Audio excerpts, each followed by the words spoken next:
Hello, and welcome to this week's AstroloCAST. On this episode, you can expect me to walk you through the energy from the 20th until the 26th. I am going to be giving you every alignment that's going to hit and how it's going to affect you. Quickly, I want to review who this AstroloCAST is for. It is for anyone out there who feels like out of nowhere, these emotions hit them and they become so overwhelmed and they cannot put their finger on what's happening. It's for anyone who's looking for some direction on how to become a creator in their life. It's for anyone who's looking for insight to what you truly are and how you're affected and what you can do in order to really become the master of the energy around you. So I am excited to present this week to you because it is going to be an amazing week for you learning how to extract this knowledge from the universe, apply it to your life, and really ignite. Stay tuned. So this week is going to be all about grounding, and we're going to start that immediately on the 20th and 21st when we are in alignment with Capricorn. When I say we're in alignment with Capricorn, I mean the moon. Why is that important? Because the moon is the controller of our emotions. So it is often said that the sun is the controller of what decisions and what actions we make, but the moon controls the way we feel, the flow, what draws something towards us, our intuition. So during this time period right now where everybody's kind of going through this awakening on their own right, so much of our intuition is opening up. So the moon is extra important. So that Capricorn energy, what does it mean for you? It means that when it rolls in, it is going to make you feel like a homebody. It is going to make you feel like you are not excited about being in large crowds. It is going to make you feel lazy. It's going to make you feel very kind of separated from the people around you. Capricorn energy has a very profound emotion of feeling like you are kind of a lone ranger. You're on your own. So if you have those excessive emotions of loneliness coming up, if you have those excessive feelings of wanting to withdraw from your current world, I want to urge you, that's going to be an indicator that this moon energy coming in is hitting your frequency and kind of throwing you off a little bit. So I'm going to give you some really awesome tips at the end of this video on how to avoid this and how to pull this energy in a great way. But a great tip quickly is to do some grounding and to go outside and to be one with nature. The thing about Capricorn, it's a highly feminine frequency. So when Capricorn rolls in, think Mother Nature, think the earth, think about the things that are going to make you feel like creation is taking place. So even in your home, if you can't go outside because the weather is crazy, take a moment to turn on some nature sounds and just let it be the background noise for these couple of days, because that is going to help center your frequency, keep you on the higher vibration of this energy, and really allow you to move through this with ease. Now onto the 22nd and 23rd, where we're going to be moving into Aquarius. Now Aquarius, just like Capricorn, is the ruler of the first chakra, and that means your grounding area. So the center at the base of your spine that carries a lot of frequency energy, that is your root chakra or your base chakra. And when it comes to Aquarian energy, it rules the same area but in a totally different way.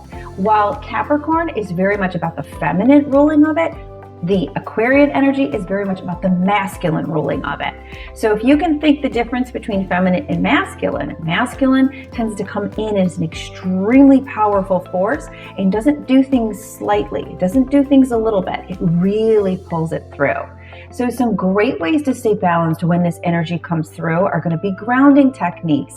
But for this particular frequency, you want to use water sounding grounding techniques, because remember, the Aquarian energy is a lot about the water bearer. So the energy of knowledge, the energy of wisdom, the energy of how we can control the universe kind of sits in this frequency.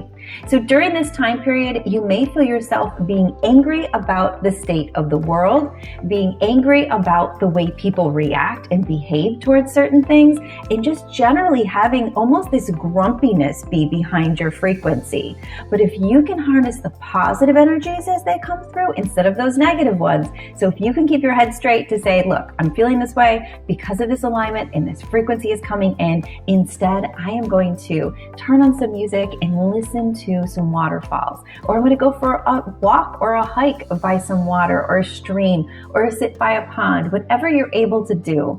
I'm also going to give you some indoor tips at the end of this video that you can do to harness this energy. So stay tuned with me. Those tips coming up in just a second.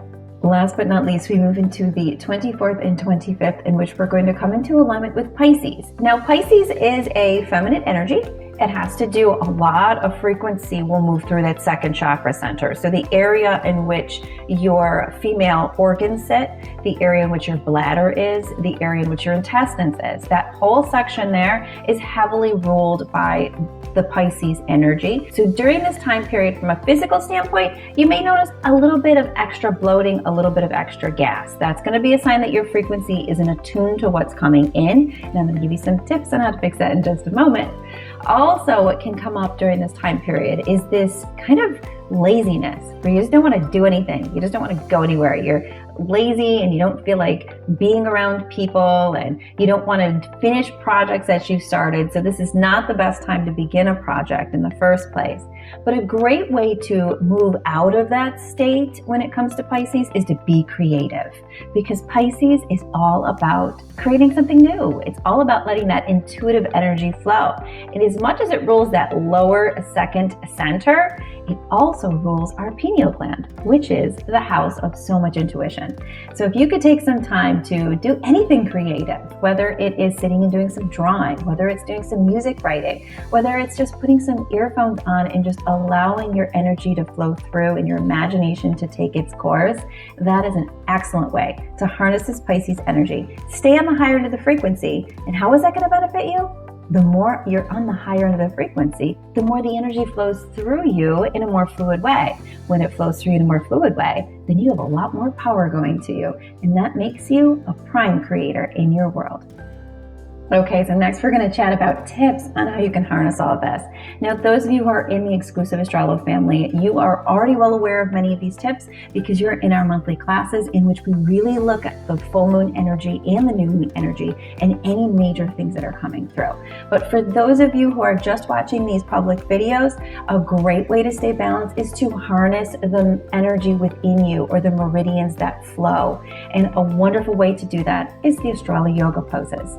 So up on your screen, you're going to see 3 separate poses that are going to dominate this week.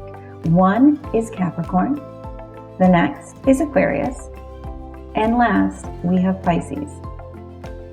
Placing your body in those positions for 3 deep breaths, once or twice a day, is going to be signaling to the universe, as well as the meridians or the energy flow of your body, that you are aware of what's occurring. You are an active participant of letting the energy flow, and you're in charge. So the amazing thing about Astrolo Yoga is it puts you in the driver's seat of these frequencies. So I strongly urge you to take some time to just do those 3 poses, 3 deep breaths. That's all it takes, once or twice a day, and feel that energy flow. After that, you're going to understand your power, and then you'll be unstoppable.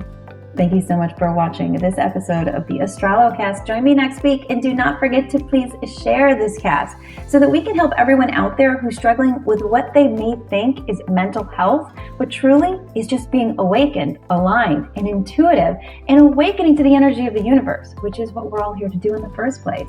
My name is Jillian Greyse, and I'll see you next week.